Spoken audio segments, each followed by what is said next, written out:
పెరుగుతున్న జనాభాకు అనుగుణంగా పట్టణాలు కూడా అభివృద్ధి చెందాలనే ఉద్దేశంతో ఏం చేసిందంటే కేంద్ర ప్రభుత్వం పట్టణాభివృద్ధికి స్మార్ట్ సిటీస్ అనే స్మార్ట్ నగరాల ఆవాస్ యోజన అనేది 2015 జూన్లో ప్రవేశపెట్టడం జరిగింది.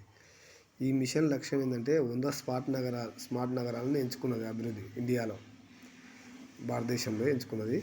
స్మార్ట్ పరిష్కారాలు అయితే ఈ పరిపాలన అంటే ఏంది? ఇంటర్నెట్ పరిపాలన అంటే పౌర సేవలు, వ్యర్థాల నిర్వహణ. వ్యర్థాలు అంటే మున్సిపాలిటీలో వ్యర్థాలను నిర్వహించడం. నీటి నిర్వహణ అంటే మనం వాటర్ కోసము పట్టణాలలో అభివృద్ధి చేసుకోవడం, అంటే బోర్లు వేయించడం, సపోజ్ నీటి కుళాయిలు పెట్టుకోవడం, ఇలాంటివి.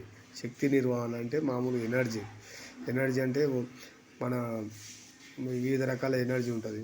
ఏది మామూలుగా సౌర విద్యుత్ ఉంటుంది, పవన విద్యుత్, ఇలాంటివి హైడ్రో, ఇలాంటివి అన్నిటికీ పట్టణ గమనశీలత అంటే పట్టణాన్ని మంచిగా ఉంచుకోవడానికి కావాల్సిన వనరులను సమకూర్చడం.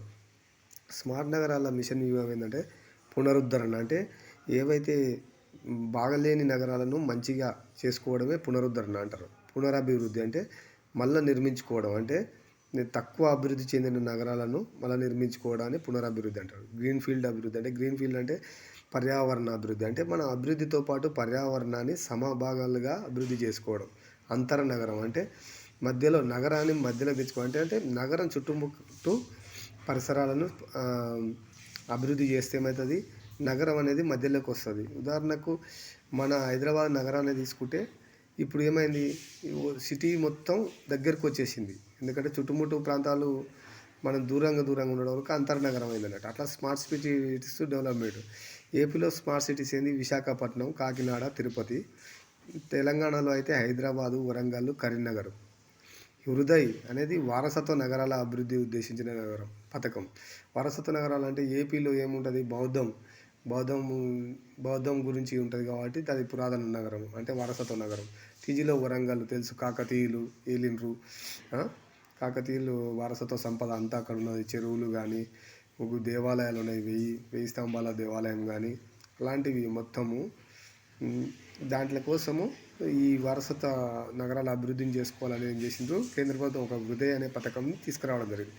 అమృత్ అలాగే పట్టణ పరివర్తన ప్రవేశపెట్టిన పథకం. అంటే పట్టణ పరివర్తన కోసం, అంటే చిన్న పట్టణాలను ఎంచుకొని దానికోసం దాన్ని డెవలప్ చేసుకోవడానికి ఉద్దేశించింది ఈ అమృత్ అనేది. హృదయ్ అనేది ఎక్స్ప్లెనేషన్ కూడా అడుగుతుంటారు అప్పుడప్పుడు ఎగ్జామ్లో. Heritage city development and augmentation Yojana నుంచి ఉంటుంది. 2020 నాటికి స్మార్ట్ స్థానాలు వస్తే మన హైదరాబాద్ వచ్చేసి 85వ స్థానంలో ఉంటే, న్యూఢిల్లీ 86, ముంబై 93, బెంగళూరు 95 ఉంది. అంటే పెరుగుతున్న మంచిగా ఉన్న నగరాల్లో హైదరాబాదే ఫస్ట్ ప్లేస్, అంటే 85వ స్థానంలో ఉంది. అంటే మన ఉన్న 4 నగరాల్లో ఫస్ట్ స్థానం అన్నట్టు. ఫస్ట్ ప్లేస్ వచ్చేసి సింగపూర్ ఉంది. కాబట్టి ఇలా చదువుకున్నాం అనుకో, మనం ఎగ్జామ్లో అప్లికేషన్ టైప్ ఇచ్చినా కానీ నీకు బిట్టు పెట్టడానికి అవకాశం ఉంటుంది. ఇప్పుడు ఈ మధ్యలో ట్రెండింగ్ ఎలా ఉందంటే, స్మార్ట్ సిటీ అంటే ఏంది, ఎప్పుడు వచ్చింది, ఎప్పుడు ప్రవేశపెట్టిరు, ఆ లక్ష్యం అని అడుగుతలేడు. స్మార్ట్ సిటీ 4 అంశాలు ఇచ్చి ఇందులో సరికానిది, సరైనది, పోలికైనది, ఏవి సరిపోతాయి, ఏవి సరిపోవు, అవి అవునా కాదా అనే ఒక మెథడ్లో అడుగుతున్నారు. కాబట్టి క్వశ్చనింగ్ ఫార్మేషన్ అనేది ఈ మ్యాటర్లో 4 అంశాలను తీసుకొని ఒక్క క్వశ్చన్గా మీకు ఇస్తారు.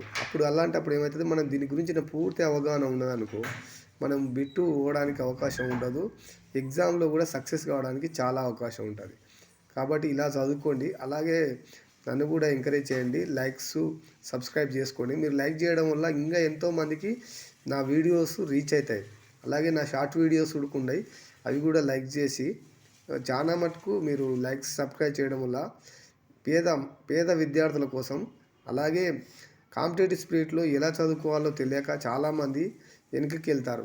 ఈ పోలీస్ కానిస్టేబుల్ ఉంటారు, వాళ్ళకి సరైన, అంటే గ్రామీణ ప్రాంతాల్లో ఉన్న యువకులకు సరైన మెటీరియల్ లభించదు. కాబట్టి నేను వాళ్ళ కోసం ఈ వీడియోస్ చేస్తున్నా. అలాగే పట్టణ ప్రాంతాలు ఉన్నా సరే, ఎవరికి యూజ్ అయినా నా వీడియోస్ రీచ్ అయితే చాలా సంతోషం అని గమనించగలరు.